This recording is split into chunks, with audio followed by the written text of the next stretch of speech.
Welcome to Unfixed. This podcast explores the intersection of artificial intelligence and the institution of higher education. I am Zach Justice, Professor of Communication Studies and Director of Faculty Development. And I'm Nick Janos, Professor of Sociology. We are employees of Chico State, and we will discuss some of our work, but this podcast is not affiliated with Chico State, and the views expressed here are not representative of the university. Nick, how are we doing today? I'm doing really good. It's raining here, but doing good. I'm excited because we're talking about writing today, which is something that you and I both care about a lot. But it's not just you and I. We have guests today. Maybe we should introduce them. Yeah. So today we're joined by Stephanie Tran. She is a professor of English at Cypress College, where she has been teaching composition, literature, and creative writing since 2016. As a certified equity practitioner, she is passionate about facilitating faculty professional development on high-impact practices. In her commitment to sharing equitable teaching and learning practices with the campus community, she leads trainings for faculty across the district on a responsible and human-centered approach to the use of AI in the classroom. Since 2025, she has been collaborating with UC Irvine and Cal State Fullerton on a Learning Lab AI Grand Challenge grant entitled Enhancing Academic Writing and Digital Literacy with an AI Coach, a project for which she serves as principal investigator for the North Orange County Community College District. All right. We're also joined by Tamara Tate. She's a project scientist at the University of California, Irvine, and associate director of the Digital Learning Lab. She leads the lab's work on generative AI and writing. As a PI of 4 grants on AI-based writing, she has led the lab's effort to develop a generative AI-based writing tool and related resources that support the integration of AI into teaching and learning of writing without offloading essential skill building. Welcome to the show. So happy to be here. Thanks for having us. I'm thrilled to have you both here. I heard about some of the work that you were doing for the first time when we were at Dutchie, and your presentation stuck out to me. I was quietly murmuring to the people at my table, this should have been the keynote, because the keynote was not all that great. And your all's presentation was fantastic. So I'm thrilled that you can share that with a different audience here at Unfixed. We have some topics. We're going to try and be loose with the format, but we do have some questions that we want to get to. Nick, I think you've got the first one. Yeah. Okay. Let's start with the obvious. We all teach writing. We all care about writing in different ways. AI models are really good at writing, especially compared to most of our students, right? So in your estimation, can you describe what you think the scale of this challenge is? Tamara, did you want to go first or would you like me to answer? Okay. So I'm classroom faculty. I teach English, as Zach said, and most of my load is actually online asynchronous courses that are writing intensive. And these are, first semester transfer level English courses.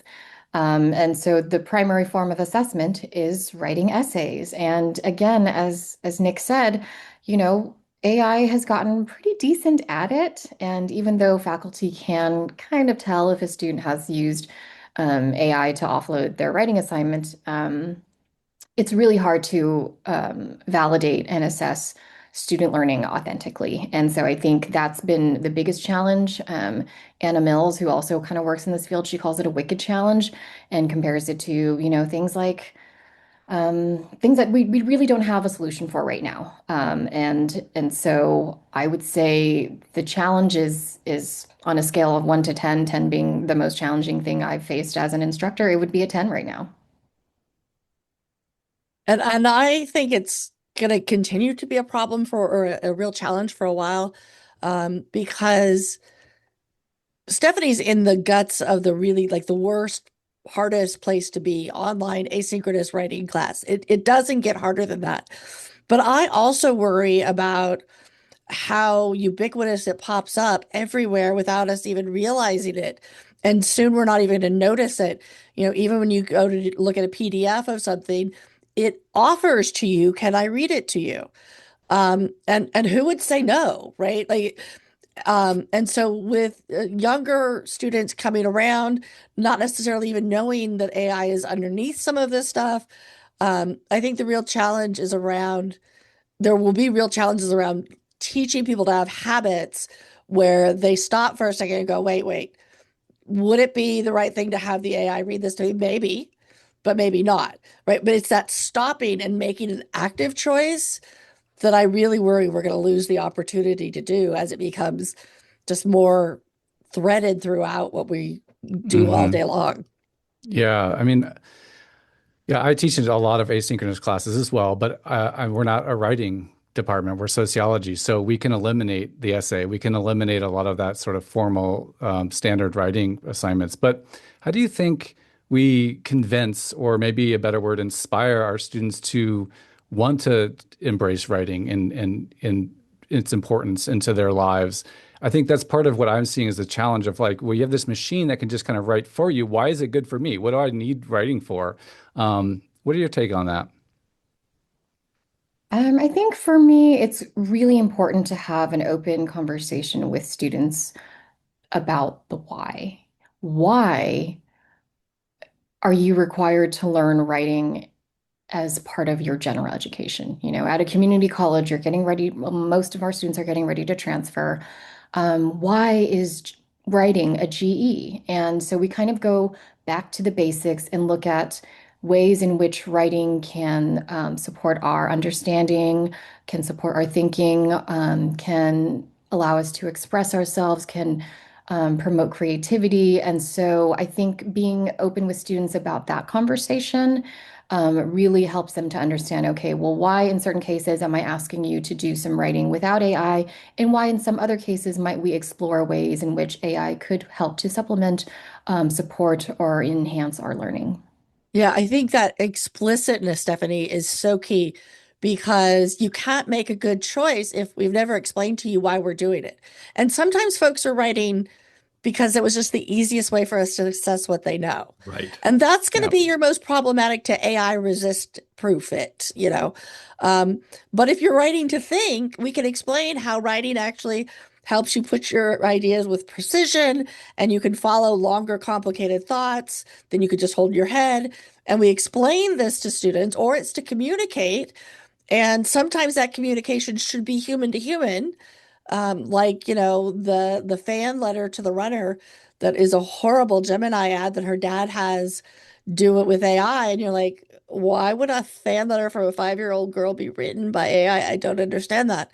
Um, Thankfully, I missed that one. Was oh, that was that they had to Super pull it Bowl fairly last quickly year? actually, but I saved it. I have it. It's classic. But like my grocery list is written for me and it's communicated with myself later tonight. And it doesn't have to be written by a human. That doesn't matter. I mean, even the Pope came out this last week saying homilies should not be written by an AI. So we need to be talking about so that we can make choices, right? And I think you're right. So starting with what is the purpose and explaining them and discussing them and deciding together as a writing community in some cases, that's going to be your best bet of getting students authentically engaged. I'm so glad that you all started there. I mean, I'm not surprised that you did, but it's been a frustration for Nick and I at different points when we're talking to faculty, and writing is taken as a sort of like intrinsic good all by itself. And it's not to say that it isn't good, but we've had a tough time sometimes getting people to back up and think, well, why is this important? Why is it that we do it this way? Is it because we've always made buggy whips? Is that why we need to keep making buggy whips? Or is there another reason? And so I think unpacking that for each other and then also for students and telling them why is critically important. So no, that's awesome answers. Um, I'll take the next question. Writing means different things to different people. If I'm a professor in business, I likely think about writing as a genre task I want students to be proficient in. If I'm teaching logic and critical thinking, I'm teaching writing as exercise for thought. How do you think about what we have encountered among others you work with? And I'm just going to take a quick aside. I was actually meeting with some business faculty recently, and we were talking about this. And I actually asked them about this, and they were like, "Yeah, not all of us, but a lot of us mainly think about this as this is a skill that you need in order to do the things that you need to do in a business context, in order to revise an HR document, in order to write a memo that does a sales summary, right? Like It is a skill that you need, and AI means now we need to teach a different set of skills, but it's all in the service of like accomplishing a set of tasks. And I don't begrudge them that. That's a different answer than my colleagues in the humanities give. And so I'm just wondering if you two could sort of plant your flag in terms of how you think about how this works, if there's a particular genre, or like when you think about writing, like is it a monk hunched over a table with a quill? Like what pops into your head? Tamara, do you want to plant your flag first? I feel like you did such a good job flag planting. I don't know. I like I said just a second ago, right? We need to talk explicitly about why we're writing and what the purpose is. But there are some very similar things that we still all think about. Audience and genre and word choices to convey clearly, whether that's clearly articulate our emotion because we're writing poetry, or clearly articulate why you really want to get the latest and greatest car model, right? Like it still is about doing that critical thinking and audience assessment. And and I actually think writing as it evolves is going to be very interesting, because writing alongside of AI is going to require even better thinking. The more planning we can do, the more understanding we have of our audience, the better we can prompt the AI to write a chunk, right? So that planning, regardless of whether you're writing the draft or they're writing the AI is writing the draft, is going to be essential. And our students aren't doing enough of that anyway. They need to do it even more now. And we need to tell them the kinds of things, the content area things that what does a good business person look for in a memo? What are those disciplinary skills and expectations? We need to be very clear about those and then show them, hey, you can use that when you interact with the AI to get something better. And then on the back end, it's harder to revise AI writing than human writing in many cases because of its flatness, because of its cohesion. And so our students are going to have to level up their revision skills too, because they're going to be responsible for the output, no matter who wrote what piece of it. So carefully corroborating and interrogating for bias and checking for the right words and tone is going to really be something that they're going to have to be strong at. So I argue that writing is going to be harder, more important in this next version. Just Tamara, yeah. oh, go ahead, Dick. Well, if it becomes harder and more intentional, does that narrow its scope of who it's for then? I mean, is there a way we're going to have an irresponsible speculation later where we can go wild with some of our ideas. But here I am thinking about the intimidation that our students, I know myself, I'm not I'm an intimidated person when it comes to writing. I see the blank page, it's like a nightmare. And I have a PhD and I write books and all that kind of stuff. And so I'm just thinking of, our 18-year-olds, 19-year-olds, 20-year-olds, when now they're being asked to do more to try to beat the machine. Like, what does that do psychologically? What does that do to us, when we're thinking about why am I wasting or doing my time, spending my time on this? What's the value in it for me? That's kind of how I have been thinking about it. It's not, so I don't know if you have a thought there on that, or Stephanie, you want to take it away? Tamara, did you want to respond No, to go Nick? ahead. Okay. I agree a lot with what Tamara has to say. I think for me and for my colleagues in the English department, I think that writing is still rhetorical, and we can still teach the rhetorical situation along with, walking students through critical AI literacy and teaching them how to work with, in tandem with, collaborate with this tool, because it will likely be expected of them in the workplace eventually. And so prompting the AI still requires figuring out who your audience is, figuring out what your purpose is, figuring out your tone. Um, and and so I think that in that sense, right, we're still teaching writing as rhetoric, writing as persuasion, writing as critical thinking. And I think we're still also teaching writing as a means to understand. Having said that, I understand that not everyone thinks and understands and processes through writing. I think, we talked about that during our AI retrofit last month, that some people think in different ways other than writing. And so I think in some ways, it maybe not, it's not more difficult to write now with AI, but maybe it's a different kind of thinking, a different kind of writing.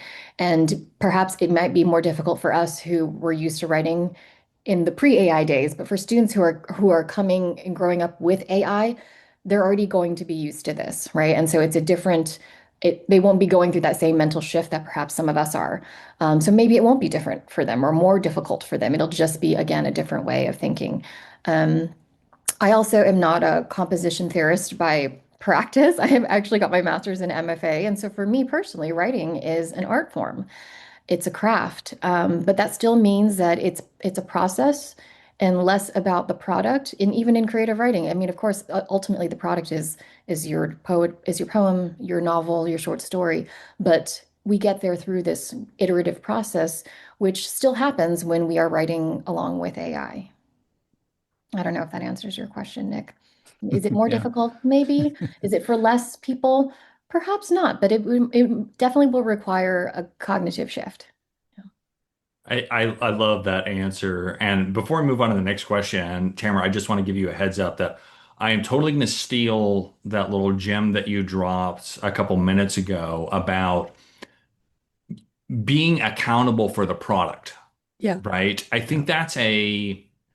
I think that is a message that cuts across disciplines, right? Like Yeah. that it's something that's going to land with English majors. It's something that's going to land with accounting majors, right? Of, yeah, you can have a machine do the thing, but nobody's going to get mad at ChatGPT if it has a bunch of errors in it or it made a bunch of stuff up. They are going to get mad and fire you, not it. Right. So I sort of And like that's put Yeah. authorship, right? And Yeah. right. agency. Yeah. And so that respects the traditions, but also the new reality that you put garbage out, you're responsible for it. Yeah, no, I put Hmm. pieces of that together before, but you just crystallized it so nicely there. I'm totally gonna Yeah. steal that for stuff that I do in the future. That's awesome. So, yeah, we've been talking about what's broken with, asynchronous learning, with writing, teaching writing, and there's a lot of things to overcome. But the two of you, we didn't have you on here just to talk about how bad things are. We brought you on because you're being thoughtful about what we do next and how we can change the process of teaching writing and learning writing. So please share with us, your approach to this new era that we're entering here. It'd be a great spin-off podcast though, Nick. Like get depressed with Zach and Nick for 25 minutes. I mean, I feel like people have plenty of places to go for that, though. Yeah. But luckily, I've been working with Stephanie for 2 years, 3 years now almost. We created a web-based tool back in 2023 that uses an API interface to right now ChatGPT GPT 5.1. And the idea is it wraps around the open commercial model, but it provides some guardrails a little bit so that the instructor can feel more comfortable with what they're allowing students to use in the class, and students have hopefully a better experience pedagogically with the tool because we put in embedded prompts that are designed to say provide feedback on your writing. And we've told the model what good feedback looks like so that hopefully that first interaction is better than what your student will go to ChatGPT and say, give me some feedback on this paper. They're going to get okay-ish feedback, but they're going to get a lot better if we give it the rubric and we tell it the things that we would expect for multilingual learners, what kinds of mistakes they're likely to make. So they can have a more productive experience right out the gate. And also the instructor can kind of make sure that they start off in the right direction. Um, so we're kind of trying to find a nuanced, balanced approach to choosing when we use AI to help support our learning, but not offload it. So instructors are really at the front lines of this where they're deciding, okay, my student needs more motivation to revise. They don't do as much revision as they need to. I can't personally do feedback 4 times for them on this one essay. So maybe they can do a couple times with AI to help them chunk it into little steps, right? So that's kind of where we've been going. And we let each instructor get the lay of their own land. So what Stephanie does in her classroom is going to be different than what I might do in mine. Yeah, That and sounds really what I really like about how I've really been blessed to have this opportunity to work with Tamara and the Papyrus AI tool team. Um, I think what this tool really also provides is more equitable access to writing support for students. And I think that's especially important at the community college where we have a lot of students who this is their first time at college. They have a very busy working schedule. Some of them work full time, some of them are raising families full time as well. And so they can't always get into the writing center during the very small window where the writing center is staffed. And so this tool really provides 24/7 support for students who, maybe they need help brainstorming in the middle of the night when they're usually doing their homework, right? And I like that then this tool can be used as a thought partner. And so the embedded prompts will have students engage in a Socratic conversation with the tool. And so again, that still kind of models and reflects writing as thinking, right? Students are figuring out what it is that they believe through these Socratic questionings that come from the bot. And so I think that that's been really helpful. I think it's been a way to open educational access for students who are neurodiverse as well. I think I teach online, and so a lot of those students, they prefer to not speak with a human sometimes because they can't quite get their thoughts out in a way that clearly conveys what it is that they're looking for, right? And I think interacting with the bot is more helpful for them sometimes. And so that's been a really encouraging part of working with this team. It doesn't do the writing for students at all. It just guides them and it asks questions in the same way that like a tutor would ask questions, a real live tutor. And so that's been really fun to see. And again, it's not only do students have 24/7 access to this, faculty also on the back end can see the types of conversations that students are having with the tool. And that can then lead to, just-in-time remediation as needed. Yeah, it's cool. We've seen that the instructors will open it up sometimes in office hours and be able to talk the student through where it went off, the conversation went off the rails, or where they should have or could have pushed back against the AI, so that the students will actually get these AI literacy skills where they also understand that they're in charge of the interaction. If they need the AI to say it a different way, tell the AI to say it another way, and model that with them in a way. We see students knowing, because they've gone to office hours and know that they're having trouble with transitions. When the Papyrus asks them what they need, what they should look for feedback, the students say, "I need help with transitions. Could you check for those?" Right? And so the student is practicing what the instructor has told them they need to worry about. And so I think that is a really nice environment where it weaves together the essential human instructor knowing where that student is and what they need, and some additional opportunities to practice because we don't have the resources 24/7 alongside the student. Yeah. Yeah, those are great examples. Sounds awesome. I do similar stuff in our capstone class that we redesigned a few years ago here in sociology, my colleague and I. And yeah, it's the interaction between me, the student, and now with ChatGPT. It adds more into that, where they can have weeks where it's me giving that personal feedback, and other weeks they're getting more that running by the similar ideas through ChatGPT and working on Yes. different kinds of things. And so there's this constant back and forth between the technology, me, and the student in a way that also, I think you nicely said, really models how we might want to use these tools.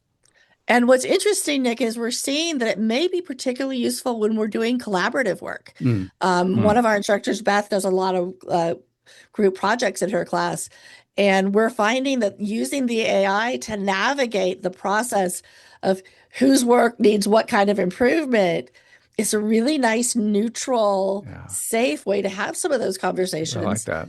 which is it's just an interesting area that I think will be worth exploring down the road. Yeah. Tamara, that's a great example, and it sort of prefigures our sort of last topic area about a specific example. And I love the idea of group work in a particular class being an example, especially because it is sometimes difficult to like give and get good feedback, also save face in those contexts. But I did want to open it up here at the end. If we do have any sort of like concrete examples of a time that this worked really well, or maybe you realized a shortcoming of this approach with a student, or maybe there was a formative experience that you had early on, and then you were like, oh my God, we have to rethink how we're doing this. What are we going to do? Like if sometimes it helps if we can associate it with a particular student or a particular story along the way. So I just wanted to provide some space. If there was something that's happened in the last couple of years that stuck out to you as an exemplar of this approach, or maybe what made this approach necessary. Yeah, gosh, I think the example that stands out to me, and it hasn't happened with just one student, it's actually happened with several students. But what I have found that really wowed me was that we use this method where we focus on the human first, right? That's part of our kind of process. And so any type of writing, whether it's brainstorming, revision, we do the human part first. And so students work um, with each other in the classroom or online in the online space, or they work with an embedded peer tutor first, and then they work with the AI. And I think doing that has really helped to build students' confidence. And what I've noticed is that by the end of the term, students who are using the AI tool to revise, oftentimes the AI tool will suggest, certain revisions or suggest a certain voice markers, and students almost always end up not taking the AI's advice and instead writing it in their own voice because they prefer to keep it in their own voice, in their own expression. And so I think that that's happened every semester, and it's something that I'm really proud of our students that they know that what AI produces oftentimes is generic and lackluster, and what really matters is their own voice and how they express themselves. I love that example, Stephanie. And Nick, you were saying you're not a confident writer, right? So the students are building this confidence and this ability to judge. I want them to be skeptical of not just the AI suggestions, but their peer suggestions and even their instructor suggestions, right? Because we're not going to be there alongside them down the road. So that makes me happier than could be. Um, I have a another example that goes sort of a different direction. I love it when we catch the students playing with the AI in ways that they think are irresponsible or screwing around, and actually are like, oh, good AI literacy lesson. Um, so I've seen it both in middle school and in higher ed, where all of a sudden you'll have a group of students working with the AI, and they'll get a little bit louder and louder and louder and louder. And one point, one of our instructors walked over and they're like, oh, we're working. We're just having AI grade our papers, but it's not grading them very harshly. And so they kept pushing back to grade harsher and harsher because AI is a sycophant, right? And then they started playing with language and they said, can you do it in a rap? Can you do it in Gen Z language? And they thought it was hysterical. And the instructor's like, okay, so we've just learned about pushing back against AI, so that's really good. And we've learned a lot about tone and voice and like all the things. So that when we can bring that playfulness to it, as opposed to right now, there's so much fear around AI and Yeah. especially with our students, Mhm. where using AI is going to ruin their ability to think forever. They must be a horrible person, Or right? they'll Like, get an F, yeah, Hmm. right? Yeah, It's just totally. I way hear these intense. things. Yeah. And this, Yeah, when we get that playfulness, where the trust has been built in the classroom, and they have the skills to do it in a way that they're learning without even realizing it sometimes, and that makes me happy too. that's awesome. And it does cue up some irresponsible speculation. Nick, do you want to tell our guests what we have in store? Yeah. So um, we, as in the general we here, have developed writing curriculum for this micro generation of students who learned how to read and write before generative AI, right? So there's a still students coming into our programs and our universities who the very fundamental act of reading and writing happened before Gen AI. Not too far from now, that won't be true. But so, what adaptations, though, do we need to keep in mind 8 years from now when people like my daughter, who's 12, and Zach's daughter, who's 11, when they're in college and they grew up with this technology? And I'm going to give a concrete example here. I was helping my daughter prepare a PowerPoint presentation about the desert ecosystem. And so she's got her Chromebook, and we're talking about, I don't know, eagles or something like a apex predator in the desert ecosystem. And she was saying something like, "How big are they?" And I was like, "Oh, that's such a good question." And then she just immediately clicks AI mode in the browser. And then she was like, and I was like, "Is your teacher okay with that?" And she's like, "She doesn't really talk about it." And I was just like, "Oh, well, it was a free preview of life 8 years from now." Gosh. But that's why we need to be talking about it, Yeah. right? I mean, yeah, I think the transparency and the explicitness are going to be just as essential as we're paying attention to what it's doing to our processes. We're going to have to start listening to them to understand what their processes are so that maybe we can get some insight onto what tweaks we may need to help them remember to make. Like I would have said to your daughter, why would you go to AI mode instead of Google mode? Because you know that AI makes stuff up, right? And so that's a moment to say, maybe that's not the best tool for this. I don't care about you using a tool, Right. but maybe you should use a tool that's going to get you better resources. Yeah. Good answer. I'll remember that, and I will be a better dad next time. Zach. No dad shaming here.